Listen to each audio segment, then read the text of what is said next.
తెలుగులో నెంబర్ 1 గా చలామణి అవుతున్న సమంత నటించిన హనీ బన్నీ వెబ్ సిరీస్ ఈ నెల 7వ తేదీన అమెజాన్ ప్రైమ్ వేదికగా విడుదల హిట్ టాక్ తో దూసుకుపోతుంది. రాజ్ అండ్ డీకే దర్శకత్వంలో రూపుదిద్దుకున్న ఈ సిరీస్ లో వరుణ్ ధావన్ కథానాయకుడిగా నటించారు. హనీ బన్నీ వెబ్ సిరీస్ కి సంబంధించిన ప్రమోషన్స్ లో పాల్గొన్న తర్వాత సమంత కొన్ని ఛానల్స్ కి ఇంటర్వ్యూలు కూడా ఇస్తోంది.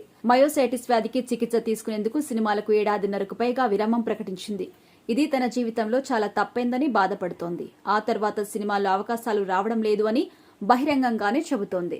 తాజాగా ఒక ఇంటర్వ్యూలో పాల్గొన్న సమంత హనీ బన్నీ సిరీస్ డైరెక్టర్ల వల్ల షూటింగ్ లో బాగా ఏడ్చాను అని తెలిపింది. తెలుగు, తమిళం, మలయాళ భాషల్లో తాను నటించిన సినిమాల్లో రోజుకు 2 లేదంటే 3 సన్నివేశాలు తీసేవారని, కానీ రాజ్ అండ్ డీకేలు మాత్రం వాటిని గంటలోనే తీసేవారని చెప్పారు. తాను మేనేజర్ కి ఫోన్ చేసి తన వల్ల కావడం లేదు అని ఏడ్చాను అని, తర్వాత వారిద్దరి మేకింగ్ కు తాను అలవాటు పడ్డట్టుగా సమంత తెలిపింది. ఇక తాను బాగా ఏడ్చేశాను అని సమంత కామెంట్ చేయడం వల్ల నాగచైతన్య శోభిత ఒకటి కాబోతున్న వేళ ఈ విషయం మీద ఏడ్ చేసిందేమో అని తాము కంగారు పడినట్టుగా నెటిజన్లు కామెంట్ పెడుతున్నారు. ఏదేమైనప్పటికీ తెలుగు సినీ పరిశ్రమలో చూడముచ్చటైన జంటగా ఉన్న నాగచైతన్య సమంత విడిపోవడం మాత్రం మాటలకు అందడం లేదంటూ కొందరు నెటిజన్లు కామెంట్ పెడుతున్నారు.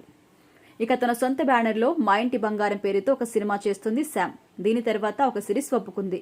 అయితే హనీ బన్నీకి వచ్చిన ఫలితాన్ని బట్టి, అందులోని బోల్డ్ సన్నివేశాలను బట్టి భవిష్యత్తులో ఇటువంటివి చెయ్యాలా వద్దా అనే నిర్ణయం తీసుకుంటాను అని సమంత చెప్పింది. ఫ్యామిలీ మ్యాన్ వెబ్ సిరీస్ తో పాటు హనీ బన్నీలో వరుణ్ ధావన్ తో నటించిన బోల్డ్ సన్నివేశాలపై సమంతపై తీవ్ర స్థాయిలో విమర్శలు కూడా వస్తున్నాయి కూడా. వీటన్నింటినీ ఆలోచించి సినిమాలో ఐటెం సాంగ్స్ కూడా చేయటం మానుకున్నట్టుగా తెలిపింది. భవిష్యత్తులో ఇంకా ఏమేమి నిర్ణయాలు తీసుకుంటుందో శామ్ చూడాలి మరి.